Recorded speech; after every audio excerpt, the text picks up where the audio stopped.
এই বছৰ ডিপিআৰচি ত্ৰয়োদশ বৰ্ষ সম্পূৰ্ণ কৰিব আৰু ডিপিআৰচিৰ ত্ৰয়োদশ বৰ্ষপূৰ্তি উপলক্ষে আমি যোৱা বছৰৰ পৰা আৰম্ভ কৰিছিলোঁ DPRC conclave on physiotherapy and rehabilitation. আপোনালোকক জনাবলৈ পাই ভাল পাম যে ফিজিঅ'থেৰাপি এণ্ড ৰিহেবিলিটেশ্যনৰ এয়া দ্বিতীয়খন কনক্লেভ আৰু এয়া সমগ্ৰ ভাৰতৰ ভিতৰতে এয়া দ্বিতীয়খন কনক্লেভ ফিজিঅ'থেৰাপি এণ্ড ৰিহেবিলিটেশ্যনৰ। সেয়া 2 বজাৰ পৰা আৰম্ভ হ'ব, য'ত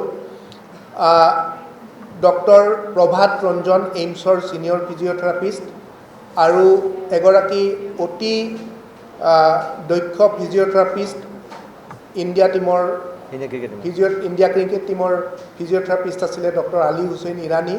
তেখেত দুয়ো ফিজিঅ'থেৰাপিষ্টে তাত অংশগ্ৰহণ কৰিব। লগতে ডাক্তৰ প্ৰাকৃতিজ বৰা, পিডিয়াট্ৰিজ আমি সকলোৱে চিনি পাওঁ, তেখেতে জইন কৰিব কনক্লেভত। আৰু সন্ধিয়া 6:30 বজাৰ পৰা অনুষ্ঠিত হ'ব সাংস্কৃতিক সন্ধিয়া, য'ত ডিপিআৰচি বঁটা আৰু লগতে এই ডিপিআৰচি বঁটাত ডাক্তৰ ধ্ৰুৱজ্যোতি বৰা, মনোজ কুমাৰ গোস্বামী, জুবিন গাৰ্গ আৰু আমাৰ জুৰি সমিতিৰ ডাক্তৰ অচ্যুত কুমাৰ বৈশ্য আৰু আমাৰ জুৰি সমিতিৰ সদস্যসকল থাকিব। লগতে মঞ্জোস্না মহন্ত গোস্বামীৰ আলাপ তথা গীতৰ শৰাই এই অনুষ্ঠানতেই হ'ব। ক'ব গ'লে বিশেষকৈ খুব ডাঙৰ যেন নিউজ নহয় এনেকুৱা যে ডিপিআৰচিৰ প্ৰতিষ্ঠা দিব, ক'ব গ'লে একো নাই। কিন্তু দুটা কথা এইকাৰণে ইম্পৰ্টেণ্ট মই ভাবোঁ।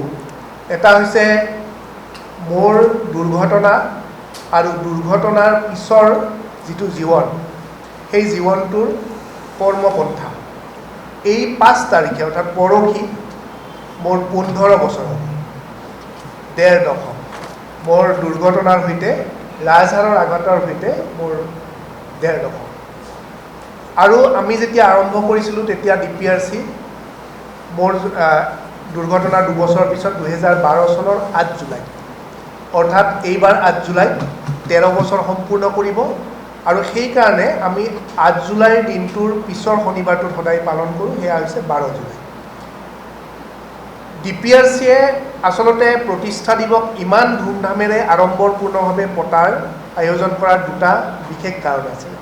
এটা হৈছে যেতিয়া ফিজিঅ'থেৰাপি আৰু চাইল্ড ৰিহেবিলিটেশ্যন অসমত উত্তৰ পূবত তেনেই চালুকীয়া অৱস্থাত আছিল। এতিয়া আপোনালোকে ধৰক বহুত কেন্দ্ৰ দেখিব বা গলিয়ে গলিয়ে আপুনি ফিজিঅ'থেৰাপি চেণ্টাৰ দেখিব। যেতিয়া 2012 চনত আমি ডিপিআৰচি আৰম্ভ কৰিছিলোঁ, তেতিয়া মই নিজে ট্ৰিটমেণ্ট কৰিবৰ কাৰণে চেণ্টাৰ বিচাৰি ফুৰিছিলোঁ।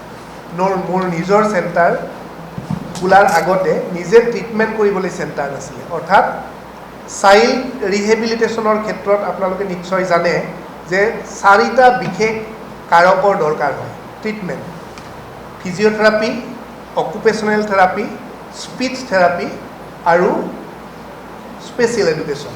লগতে চাইক'লজিকেল কাউন্সেলিংটো দৰকাৰ হয়। সেইটো বাৰু মাহত এবাৰ বা দুবাৰ হ'লেও কথা নাই। কিন্তু এই 4টা ছাৰ্ভিচ একেলগে পাবৰ কাৰণে তেতিয়া গুৱাহাটীত কোনো সুবিধাই নাছিল। আৰু আমি ISO স্বীকৃতিপ্ৰাপ্তটো হয়েই, আৰু প্ৰথমটো গুৱাহাটীৰ এখন চাদৰ তলত একেলগে ট্ৰিটমেণ্ট কৰিব পৰা, ব্যৱস্থা কৰিব পৰা একমাত্ৰ চেণ্টাৰ আছিল ডিপিআৰচি। আৰু ডিপিআৰচিৰ এই ইউনিট DCRS, দিগন্ত চাইল্ড ৰিহেবিলিটেশ্যন ছাৰ্ভিচেছ। ফিজিঅ'থেৰাপি আৰু চাইল্ড ৰিহেবিলিটেশ্যনক আমি আৰু বেছি উন্নীত কৰিবৰ কাৰণে নামনি অসমতো যাতে তাৰ চিকিৎসা সেৱা আমি প্ৰদান কৰিব পাৰোঁ, তাৰ কাৰণে বৰপেটাত 2018 চনত কেন্দ্ৰ এটা কৰিছিলোঁ। আৰু এই বছৰ আমি আৰু এটা নতুন চেণ্টাৰ আৰম্ভ কৰিছোঁ। অৰ্থাৎ ডিপিআৰচি আৰু DCRSৰ 3টা কেন্দ্ৰ গুৱাহাটী আৰু বৰপেটাত অৱস্থিত। আমি অকণমান ফিজিঅ'থেৰাপি বা চাইল্ড ৰিহেবিলিটেশ্যনৰ ক্ষেত্ৰত আৰু আমি নতুনকৈ আৰম্ভ কৰা কেঞ্চাৰ ৰিহেবিলিটেশ্যনৰ ক্ষেত্ৰত, যে কেঞ্চাৰ ৰিহেবিলিটেশ্যন অসমত কোনো তেনেকুৱা আচলতে ছাবজেক্টেই নাছিল যে কেঞ্চাৰ ৰিহেবিলিটেশ্যন চেণ্টাৰ এটা হ'ব পাৰে। কিন্তু আমি কেঞ্চাৰ ৰিহেবিলিটেশ্যনটো এইকাৰণেই কৰিলোঁ, যিসকল কেঞ্চাৰ পেচেণ্ট ৰিহেবিলিটেশ্যনৰ দৰকাৰ হয় তেওঁলোকে শ্বৰ্ট ফটাই ঘৰতেই বহি থাকিব লগা হয়, কাৰণ তেওঁলোকৰ ট্ৰিটমেণ্টৰ কাৰণে তেনেকুৱা ৰিহেবিলিটেশ্যন ছাৰ্ভিচেছ নাছিলে। আমি সেইটো আকৌ নতুনকৈ এড কৰিছোঁ।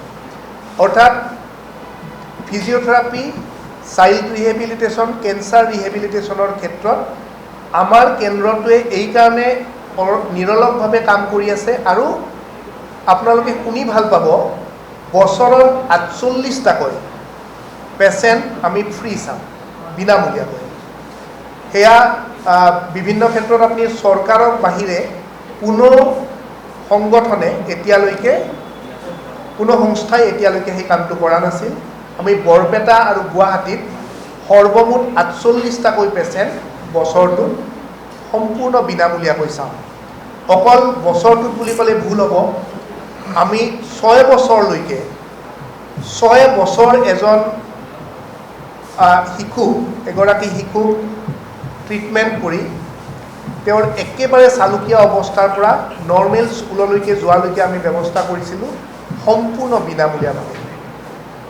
অৰ্থাৎ DPRC সম্পৰ্কে আপোনালোকক যদি কওঁ যে এতিয়া দেখি থকা ফিজিঅ'থেৰাপি বা চাইল্ড ৰিহেবিলিটেশ্যনৰ ক্ষেত্ৰখনৰ লগত আমি এক ব্যতিক্ৰমভাৱে আৰম্ভ কৰিছিলোঁ আৰু সেই পন্থা এতিয়াও অব্যাহত আছে।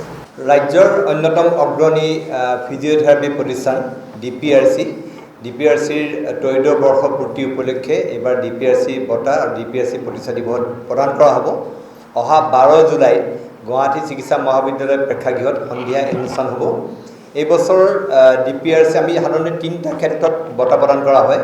এই বছৰ DPRC চিকিৎসা সেৱা বঁটা এইটো প্ৰদান কৰা হ'ব ৰাজ্যৰ এগৰাকী বিশিষ্ট চিকিৎসক, যিয়ে শত সহস্ৰ ৰোগীক বিনা পইচাই তেখেতে চিকিৎসা প্ৰদান কৰি আহিছে। অসম চিকিৎসা মহাবিদ্যালয়ৰ তেখেত এজন চিকিৎসক, ডাক্তৰ সৰ্বেশ্বৰ ভূঞা। ইয়াৰ বিপৰীতে এইবাৰ DPRC সাংবাদিকতা বঁটা এইটো প্ৰদান কৰা হ'ব PTI, প্ৰেছ ট্ৰাষ্ট অফ ইণ্ডিয়াৰ অসম ব্যুৰোৰ তেওঁ চিফ, তেওঁ হ'ল দুৰ্বা ঘোষ। তেওঁ দীৰ্ঘদিন ধৰি তেওঁ সাংবাদিকতা কৰি আহিছে। অসমৰ সংবাদ জীৱনত তেখেতৰ বহুখিনি বৰঙণি আছে, তেওঁক এইবাৰ প্ৰদান কৰা হ'ব। আৰু ইয়াৰ বিপৰীতে এইবাৰৰ যিটো DPRC কলা সংস্কৃতি বঁটা, এই বঁটা প্ৰদান কৰা হ'ব আমাৰ ৰাজ্যৰ এগৰাকী স্বনামধন্য শিল্পী, কাৰ্বি লোক সংস্কৃতিৰ অন্যতম সাধক, তেখেতে অসম গৌৰৱ বঁটাৰে বিভূষিত হোৱা এগৰাকী শিল্পী পখিলা লেখপেথী। এইখিনি হৈছে এইবাৰ এই তিনিগৰাকী ব্যক্তিক বঁটা প্ৰদান কৰা হ'ব।